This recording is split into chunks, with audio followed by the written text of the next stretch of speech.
प्यारे बच्चों, मैं कीर्ति आर्या, सहायक अध्यापिका, चंपा देवी राजकीय कन्या इंटर कॉलेज हरनई गोरखपुर से आप सभी बच्चों का गृह विज्ञान कक्षा 12 की वर्चुअल क्लासेस में फिर से बहुत बहुत स्वागत करती हूँ। प्यारे बच्चों, आज जिस पाठ के बारे में हम लोग चर्चा करेंगे, जिस विषय के बारे में आज हम चर्चा करेंगे, वो पाठ है हमारा ज्ञान इंद्रियां या संवेदी अंग। बच्चों, इस पाठ को हम लोग दो भागों में पढ़ेंगे। पहले भाग के अंतर्गत ज्ञानेंद्रियां एवं उनका वर्गीकरण, नेत्र संरचना एवं कार्य, नेत्र की क्रियाविधि, नेत्र समायोजन तथा नेत्र दोष, दृष्टि दोष का निवारण एवं नेत्रों की देखभाल, इस विषय पर चर्चा करेंगे। बच्चों, दूसरे भाग में हम लोग इसी क्रम में कान, नाक, जीभ एवं त्वचा, इसकी संरचना एवं कार्यों के बारे में चर्चा करेंगे। बच्चों, अपने इस चर्चा को और आगे बढ़ाते हैं और समझते हैं कि संवेदी अंग या ज्ञानेंद्रियां क्या होती हैं।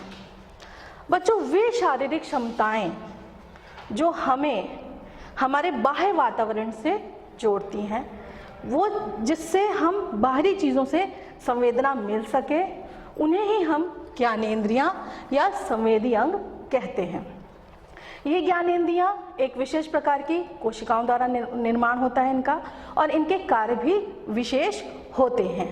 ये हमें बाहरी तौर पे, बाहरी प्रकृति से हमें जोड़ती हैं। अगर ये जो आँखें हमारी हैं, ये विभिन्न विभिन्न प्रकार के रंगों को देखती हैं, ये पुष्प की सुंदरता को देख पाती हैं, प्रकृति को देख पाती हैं, हम अपने आसपास की चीज़ों को देख पाते हैं, यानी हम प्रकृति से पूर्ण रूप से जुड़ते हैं। तो ये हमें इन ज्ञानेंद्रियों के माध्यम से या संवेदी अंगों के माध्यम से ही ये सूचना हमें प्राप्त होती हैं और हम अपने बाह्य पर्यावरण से जुड़ पाते हैं।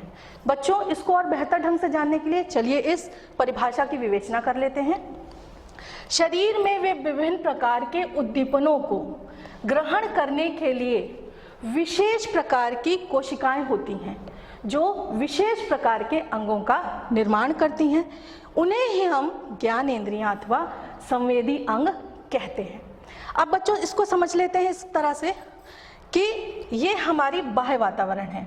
बाहर का जो वातावरण हमने पहले पढ़ा है कि वातावरण, पर्यावरण, वातावरण यानी हमारे बाहर जो भी चीज़ें हैं वो हमारा बाह्य पर्यावरण है या वातावरण है, और हमारे अंदर का वातावरण, क्योंकि हमें पता है कि जो चेंज है वो निरंतर होता रहता है, वो हर जगह होता रहता है।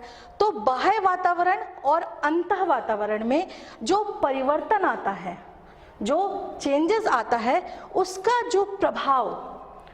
जो प्रभाव हमारे ऊपर पड़ता है, उसी को हम उद्दीपन कह सकते हैं।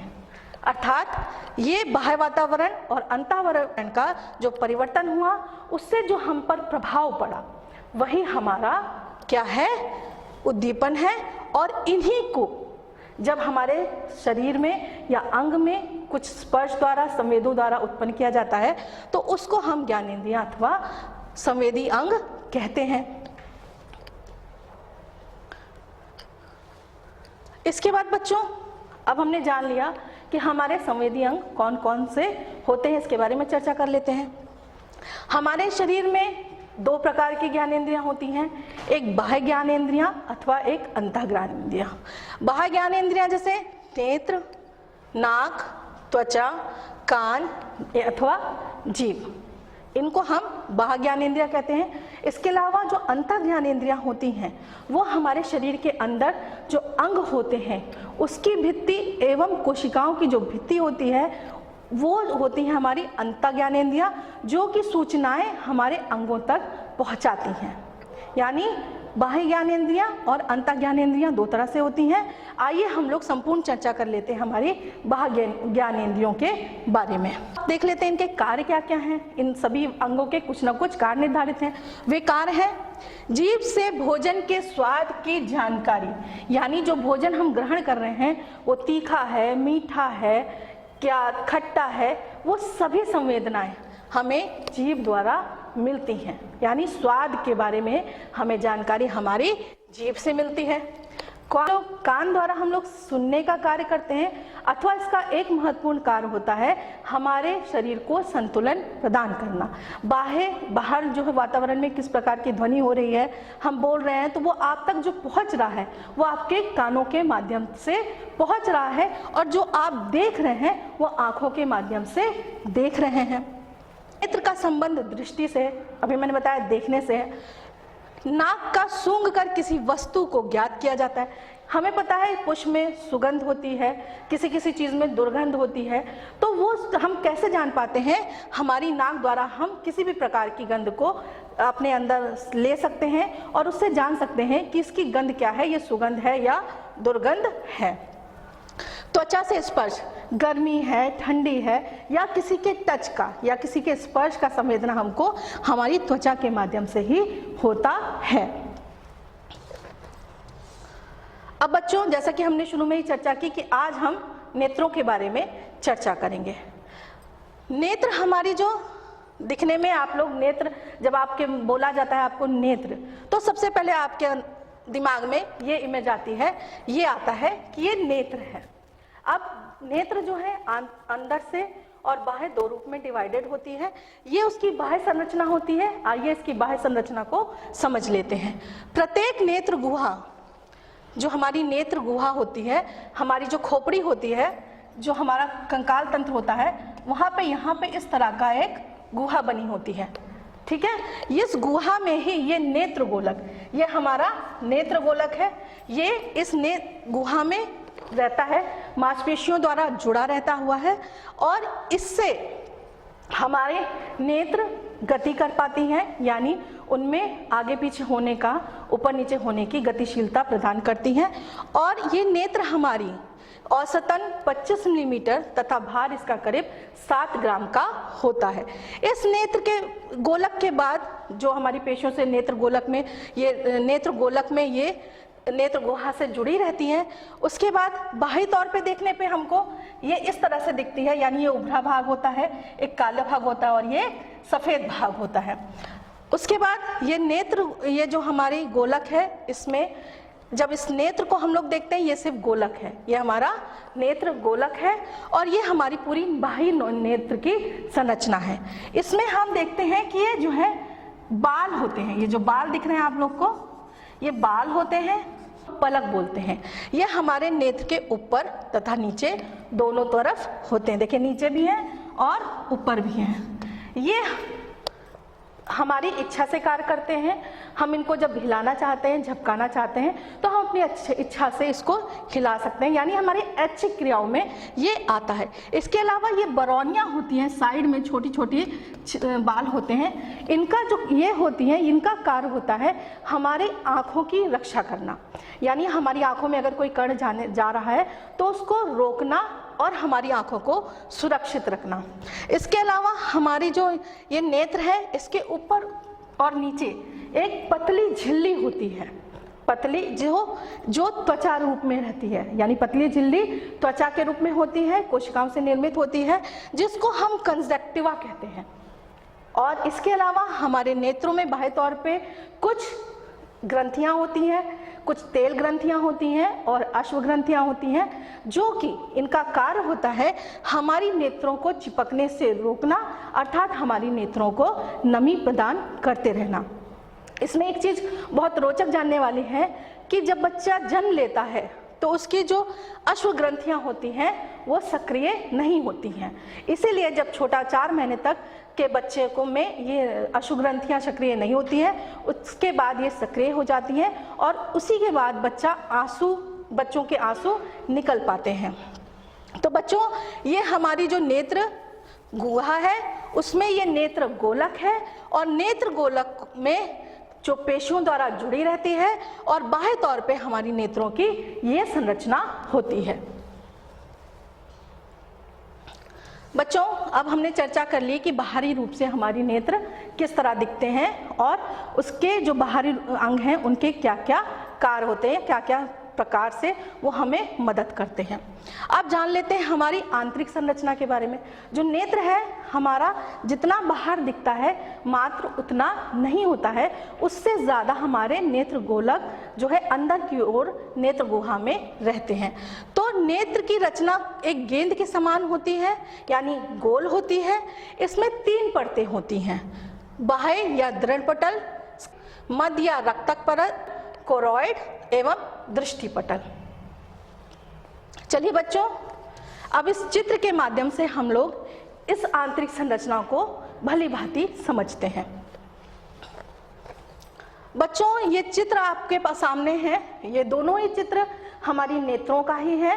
हमारे नेत्र इसी तरह से होते हैं, केवल इस चित्र में अंतर यह है कि ये एक ब्लैक एंड व्हाइट चित्र है और ये कलर्ड चित्र है, और इसमें हिंदी में लेबलिंग हुई है और इसमें इंग्लिश में हुई है।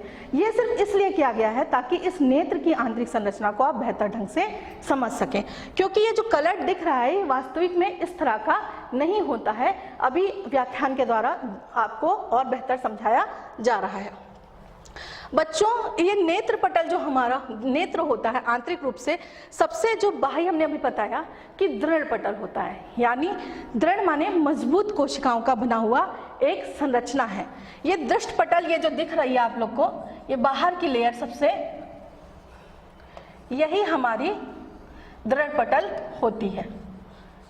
ठीक है, इस चित्र के माध्यम से देख लेते हैं कि ये जो है दृढ़ पटल है, और ये दृढ़ पटल आगे से जो उभार है, ये जो नेत्रों का उभार हमको दिखता है, यानी अभी जो बाह्य संरचना में हमने अभी चर्चा की, ये जो है रचना, इसको हम कार्निया कहते हैं। इसको हम कार्निया कहते हैं, जिसके द्वारा प्रकाश हमारे नेत्रों तक पहुंचता है। यानी ये जो भाग है दृढ़ पटल का, ये दृढ़ कोशिकाओं द्वारा बना होता है, जैसा कि मैंने अभी बताया आपको। और ये कोशिकाएं क्या करती हैं, हमारे गोलक की रक्षा करती हैं, और इनका कार्य होता है कि हमारे गोलक को रक्षा प्रदान करें और हमें हमारे जो नेत्र हैं उनको गतिशीलता भी प्रदान करें। इसके अलावा हमारा दूसरा भाग जो होता है, जिसको हम कोरॉइड या रक्तक पटल कहते हैं, ये कोरॉइड जो है, इसकी जो नीचे की परत जो आपको मोटी मोटी ये परत दिख रही है, जो दृढ़ पटल के नीचे का भाग है, या इसमें जो लाल भाग है वही हमारा रक्तक पटल या कोरॉइड होता है। ये रक्तक पटल जो होता है ये अनेकों रक्त कोशिकाओं एवं वर्णक कोशिकाओं द्वारा निर्मित होता है, और इस वर्णक कोशिका के कारण ही किसी किसी व्यक्ति की आंखें भूरी, नीली अथवा हरी होती है। समानता ये काली होती है, परंतु ये भूरी, नीली एवं हरी इन्हीं वर्णक के कारण, इन्हीं रंगों वर्णों के कारण होती हैं। अब ये जो हमारा रक्तक पटल है, इसके भाग में बाहर की तरफ इधर, यानी यहाँ पे जो कार्निया है उसके नीचे एक और लेयर होती है जिसको हम आइरिस कहते हैं। यानी ये आइरिस का जो कार्य होता है, जो हमारे नेत्र में प्रकाश प्रवेश कर रहा है उसको नियंत्रित करना।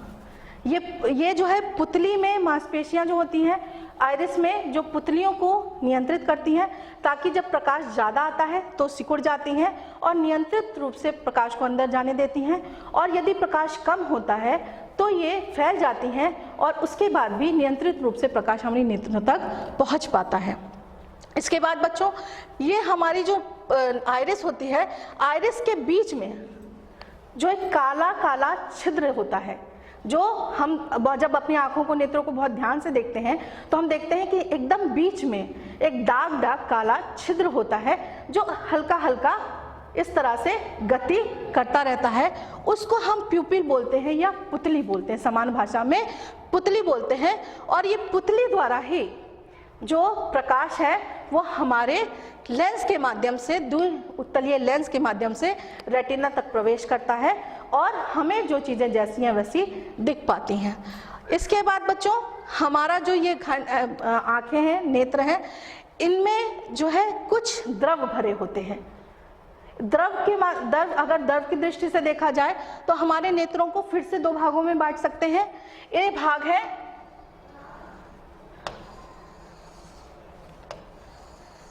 ये उभरा हुआ भाग,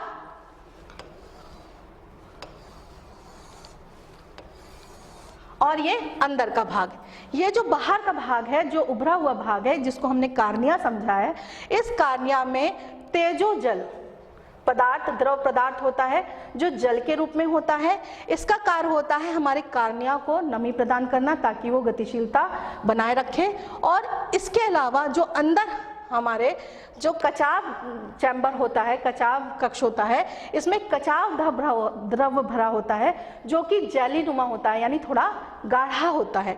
और इसका मुख्य कार्य होता है हमारे जो नेत्र गोलक है इसको संकुचन से रोकना। अगर ये कम हो जाता है तो हमारा नेत्र गोलक सिकुड़ जाता है, जिससे हमें तमाम तरह की परेशानियां नेत्र संबंधी हो जाती हैं। इसके अलावा रेटिना के बारे में चर्चा कर लेते हैं। हमने बताया कि रेटिना जो है हमारा सबसे आखिरी भाग है हमारे इस नेत्र के अंदर का। रेटिना क्या होती है? यहाँ पे जो परत सबसे लास्ट में दिख रही है ये हमारी रेटिना होती है। इसमें आप पीले रूप में देख रहे हैं और इसमें सबसे पतली नीचे की परत होती है। ये अनेक सेंसिटिव कोशिकाओं द्वारा, संवेदी कोशिकाओं द्वारा बनी होती है और इसमें संवेदना इस प्रकार होती है कि वो तुरंत मस्तिष्क तक पहुंच जाती है। अब इसमें जो है रेटिना यहाँ पे एक पित्त बुंद बनाती है, यानी कि जो पुतली से जो प्रकाश गया वो तेजोजल से होते हुए हमारे नेत्रों के लेंस तक पहुंचा और उसके बाद ये रेटिना तक प्रवेश करता है।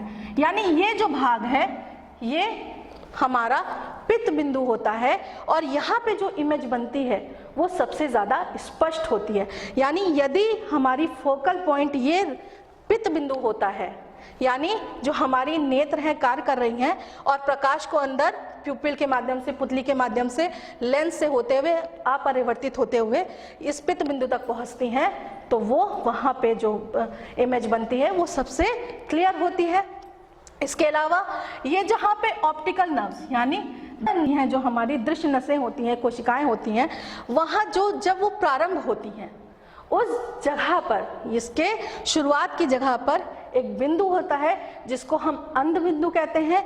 इस जगह पर बना हुआ कोई भी प्रतिबिंब किसी भी प्रकार से दिखाई नहीं देता है।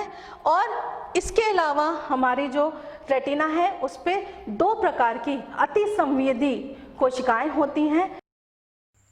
शंकु अर्थात कोन्स, शलाका अर्थात रॉड्स। शंकु रंगों के प्रति संवेदनशील होती है एवं शलाका प्रकाश के प्रति संवेदनशील होती हैं। और ये जो है पूरी संरचना हमारी आँख की होती है और इसमें अलग अलग रचनाएं अलग अलग कार्यों को करती हैं। सभी की अपना अपना कार्य होता है। और ये जो है हमारी जो लेंस होती है, आइए उसके बारे में अब चर्चा कर लेते हैं। ये हमारा जो लेंस होता है ये द्विउत्तलीय कॉन्वेक्स लेंस होता है और ये क्या करता है, यहाँ पे सिलेरी कोशिकाओं द्वारा निर्मित सिलेरी काय से जुड़ा रहता है। ये कोशिका देखिए ये जुड़ा हुआ है।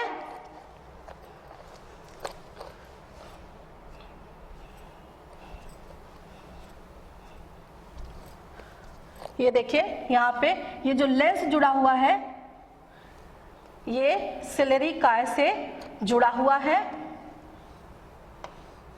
और ये लेंस क्या होता है, ये सिलेरी काय का कार्य क्या होता है कि हमारी जो लेंस है उसको फैलाने का या सिकुड़ने का कार्य करती है, यानी संकुचन एवं फैलाव का कार्य ये करती है, जिससे हमारी नेत्र सामंजस्य बिठा के समायोजन करके चीज़ों को अच्छे ढंग से देख पाती हैं।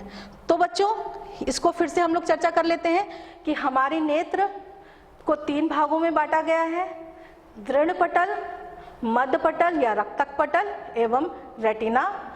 इन सभी में ऊपर से जो संरचना होती है वे हैं कार्निया, पुतली, आइरिस, कंजक्टिवा। और इसमें दो तरह के द्रव भरे होते हैं जैसे तेजोजल और कचाव जल, इनके कार्य। इसके अलावा ये लेंस होती है और ये अंत बिंदु, पित्त बिंदु और शाखा और इन सब से जुड़ी रहती है। और लास्ट में ये जो है हमारी ऑप्टिकल नर्व्स, इसके द्वारा ये संदेश हमारे मस्तिष्क तक पहुंचा दिया जाता है। बच्चों, इस संरचना के, आंतरिक संरचना के बाद अब हम लोग जान लेते हैं कि हमारे जो नेत्र हैं वो कार्य किस तरह से करते हैं। जैसे हमने अभी जाना कि द्विउत्तलीय लेंस होता है, लेंस के बारे में। तो ये लेंस क्या करता है हमारा, जब प्रकाश पुतली से होते हुए, देखिए ये चित्र दिया हुआ है आपको, जब ये प्रकाश पुतली से होते हुए हमारे रेटिना पर पड़ती है, ये देखिए ये रेटिना है, यहाँ पे पित्त बिंदु है, ये रेटिना पे पड़ती है, तो ये क्या करती है, रेटिना पे एक इमेज बनाती है। ये इमेज उल्टी होती है, हमेशा रेटिना पे उल्टी इमेज बनाती है और ये वास्तविक होती है। ये जो बन रही है प्रतिबिंब या इमेज, ये वास्तविक एवं उल्टी होती है।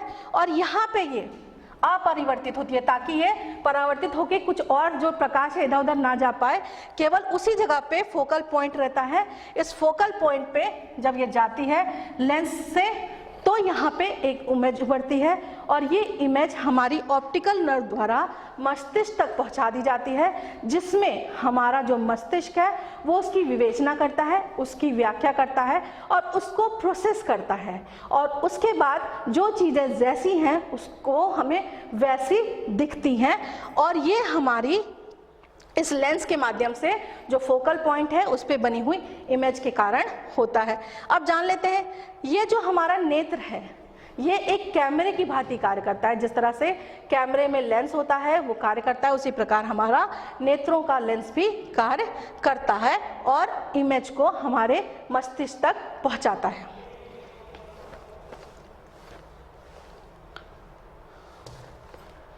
अब बच्चों, अभी हमने चर्चा कर ली कि हमारा नेत्र आंतरिक रूप से, बाह्य रूप से किस तरह से संरचना है उसकी और किस तरह से वो कार्य करता है। अब नेत्रों का समायोजन क्या होता है। कभी कभी बहुत ज़्यादा प्रकाश आने पर हम कुछ चीज़ों को नहीं देख पाते हैं, परंतु कुछ देर बाद हम चीज़ों को बड़े आसानी से देख लेते हैं। इसी तरह से जब हम अंधेरे में जाते हैं तो हम चीज़ों को नहीं देख पाते हैं, परंतु थोड़े विराम के बाद हम चीज़ों को बड़े स्पष्ट रूप से देख पाते हैं। इसी को हम बोलते हैं हमारी नेत्रों का समायोजन। यानी हमारे नेत्र में जो लेंस होते हैं वो दूरी और दूर या पास की वस्तुओं को, अंधेरे और प्रकाश में चीज़ों को थोड़े से समायोजन से स्पष्ट रूप से देख पाती हैं। यानी जो इसमें सिलेरिया काय होती हैं वो इतनी लचीली होती हैं कि वो इन लेंस को समायोजन करने में मदद करती हैं, गति करने में मदद करती हैं, जिससे कि हमारी लेंस इनको फोकस पॉइंट हमारा सही बना पाता है और चीज़ों को स्पष्ट रूप से देख पाता है। इसके बाद बच्चों चर्चा कर लेते हैं हमारे नेत्र दोषों के बारे में, क्योंकि जब हमारी नेत्र हैं तो अनेक प्रकार के दोष भी उत्पन्न हो सकते हैं। तो सामान्य तौर पे कई नेत्र दोष होते हैं, चलिए उनके बारे में हम लोग चर्चा कर लेते हैं। सबसे पहले हम लोग चर्चा करते हैं निकट दृष्टि दोष या मायोपिया के बारे में। निकट दृष्टि दोष, जैसा कि नाम बता रहा है, ये इसके बिल्कुल विपरीत होता है। यानी इसमें निकट की चीज़ें स्पष्ट दिखाई देती हैं परंतु दूर की चीज़ें स्पष्ट नहीं दिखाई देती हैं। ऐसा क्यों होता है, चलिए जान लेते हैं। देखिए, जब प्रकाश की किरणें पुतली से होते हुए लेंस तक पहुंचती हैं और लेंस हमारा बहुत ज़्यादा चपटा हो जाता है, तो ये क्या होता है, इसकी फोकल जो पॉइंट होता है वो रेटिना से पहले हो जाता है। यानी ये चीज़ें यहाँ ना बन के यहाँ बनती है, जो इमेज हमारी है वो यहाँ पे बनती है, यहाँ रेटिना पे नहीं बनती है, जिसके कारण हम चीज़ों को स्पष्ट रूप से देख नहीं पाते हैं। और ये इसके बाद हम लोग चर्चा कर लेते हैं हमारे दूरदृष्टि दोष के बारे में।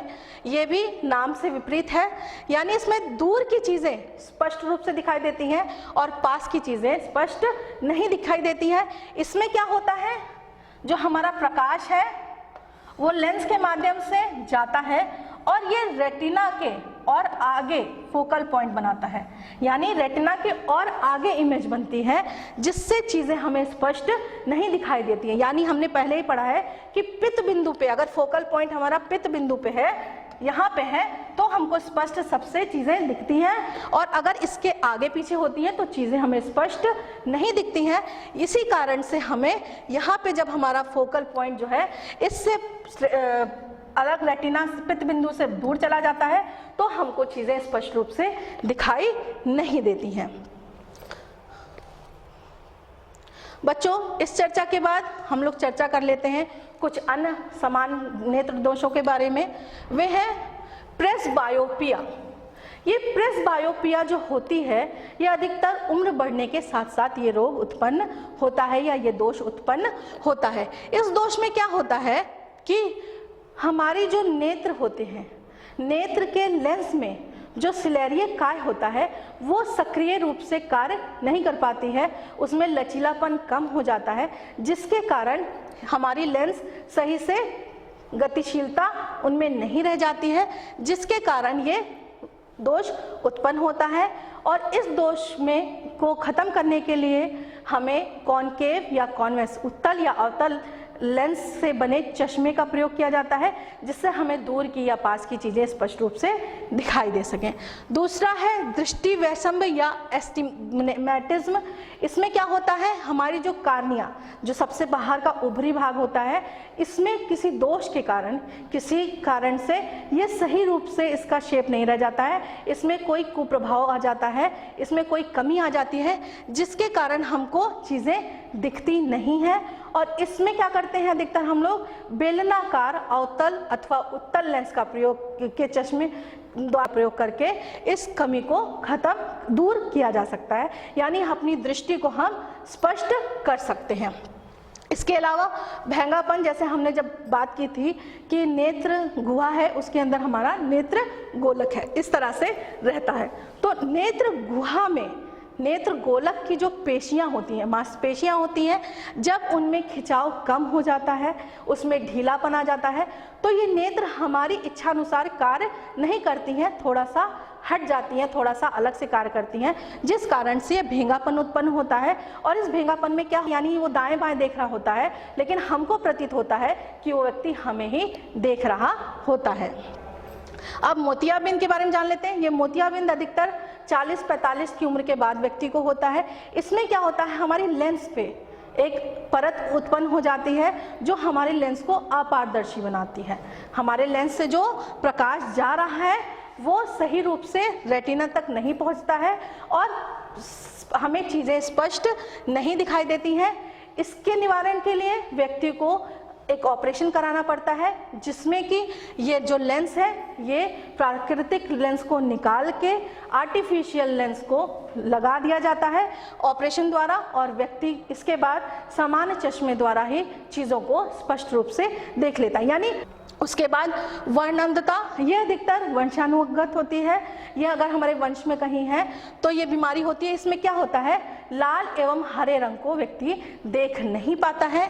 इसके अलावा रतौंधी, जिसको हम लोग नाइट ब्लाइंडनेस कहते हैं, यह हमारे खान पान में जब विटामिन ए की कमी होती है तो रात में व्यक्ति या अंधेरे में व्यक्ति स्पष्ट रूप से देख नहीं पाता है, जिसको हम लोग रतौंधी या नाइट ब्लाइंडनेस कहते हैं। इसके बाद नेत्रों का दुखना या आई शोर, ये एक संक्रामक दोष है जो नेत्रों में गंदगी के कारण होता है, गंदे रुमाल के प्रयोग करने के कारण, गंदी चीज़ों से नेत्रों को पोंछ लेने के कारण ये रोग उत्पन्न होता है। इसमें क्या होता है कि नेत्र में बहुत ज़्यादा कीचड़ आने लगता है और नेत्र में दर्द होता है, यानी स्वेलिंग होके दर्द होने लगता है। इसके निवारण के लिए हमको अपनी नेत्रों को साफ पानी से लगातार धोते रहना चाहिए और साफ रुमाल का प्रयोग करना चाहिए। और अगर ये प्रॉब्लम बहुत ज़्यादा बढ़ जाती है, ये दोष बढ़ जाता है, तो हमें एंटीबायोटिक का प्रयोग डॉक्टर की सलाह पे करना चाहिए। इसके बाद सबलकाय या ग्लूकोमा जो होता है, ये ग्लूकोमा जो होता है हमारी रेटिना, यानी जब हमारी रेटिना में कोई दोष आ जाता है तो ये ग्लूकोमा नामक बीमारी हो जाती है। और अधिकतर ग्लूकोमा का इलाज नहीं होता है, क्योंकि हमारी रेटिना ही दोषित हो गई है, हमारी रेटिना पे ही दोष उत्पन्न हो गया है। तो इस कारण बच्चों, इस चर्चा के बाद अब हम लोग जान गए कि ये दोष क्या क्या होते हैं, तो इनके कारण क्या क्या हैं, इनके बारे में चर्चा कर लेते हैं। अनुवांशिक कारण पर्यावरणीय स्थिति और जीवन शैली। यानी जो दोष हमारे अंदर उत्पन्न हो रहे हैं ये हमारी जीवन शैली, हमारे आनुवांशिक कारणों के कारण और हमारे पर्यावरण की स्थिति। स्क्रीन यानी आजकल हम लोग देखते हैं बच्चे बहुत ज़्यादा video games, mobiles, TV, laptop इन सब के आदी होते जा रहे हैं। तो इन सब चीज़ों का प्रयोग डॉक्टर भी सलाह देते हैं, मनोवैज्ञानिक तौर पे भी और शारीरिक रूप से भी नेत्र कमज़ोर हो जाते हैं और मनोवैज्ञानिक रूप से भी बच्चे कमज़ोर हो जाते हैं। तो जब स्क्रीन ये जैसे कि टीवी, कंप्यूटर, मोबाइल के सामने जब अधिक समय बिताते हैं तो ये दोष उत्पन्न हो जाते हैं। किताबों या स्क्रीन में आवश्यक दूरी रखने से खतरा और अधिक बढ़ जाता है। हमें पता है कि हम मोबाइल, टीवी, लैपटॉप आदि देख रहे हैं, लेकिन ये खतरा जब और अधिक तब बढ़ जाता है जब हम प्रॉपर दूरी मेंटेन नहीं करते हैं। यानी बहुत नज़दीक से जब इन चीज़ों को देखते हैं तो ये खतरा और अधिक बढ़ जाता है।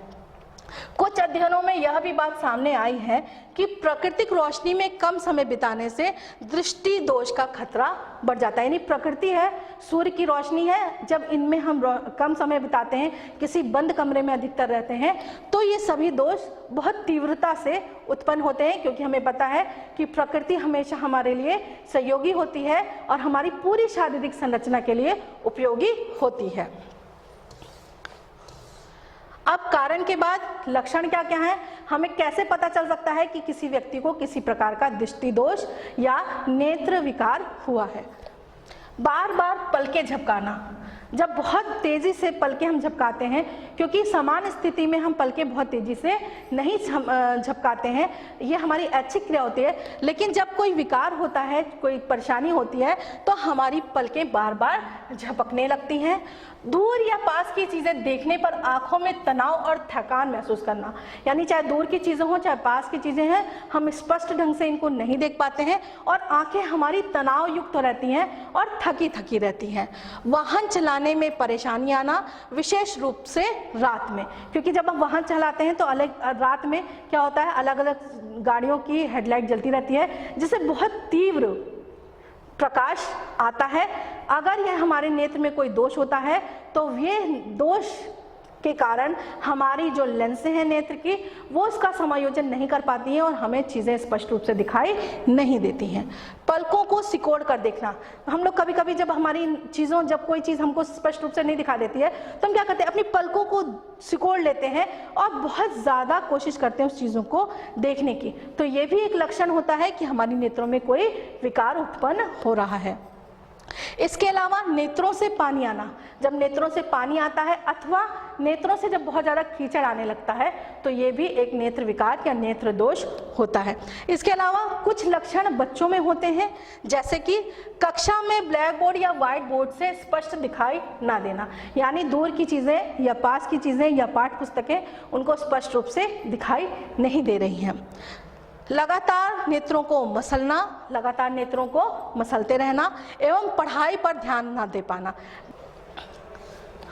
अब बच्चों, जैसा कि अभी हमने जब दोष पढ़ा, अलग अलग तरह का दूर दृष्टि दोष, निकट दृष्टि दोष, भेंगापन अथवा जो है रिलेशन, तो उसमें हमने पढ़ा कि हम कॉनकेव लेंस और कॉन्वेक्स लेंस और कॉनकेव लेंस के बने चश्मों का प्रयोग कर सकते हैं, जिससे कि हम चीज़ों को स्पष्ट रूप से देख सकें। क्योंकि हमने देखा कि हमारा जो प्राकृतिक रूप से जो हमारे नेत्रों में लेंस होता है वो द्वितलीय लेंस होता है, यानी इस तरह का लेंस होता है, लेकिन जब फोकल दूरी, फोकल पॉइंट आगे या पीछे हो जाता है तो उसकी वजह से ये हमको चीज़ें स्पष्ट नहीं दिखती हैं। तो उसको ख़त्म करने के लिए, उसका निवारण करने के लिए इस तरह के लेंसों का प्रयोग किया जाता है। कॉन्वेक्स लेंस में ये दोनों पॉइंट पतले होते हैं और ये उभार होता है, जबकि कॉनकेव लेंस में उभार नहीं होता है, ये अंदर की तरफ मुड़ा हुआ होता है और किनारे चौड़े होते हैं। तो निकट दृष्टि दोष के निवारण के लिए अवतल लेंस का प्रयोग किया जाता है और दूर दृष्टि दोष के लिए उत्तल लेंस का प्रयोग किया जाता है।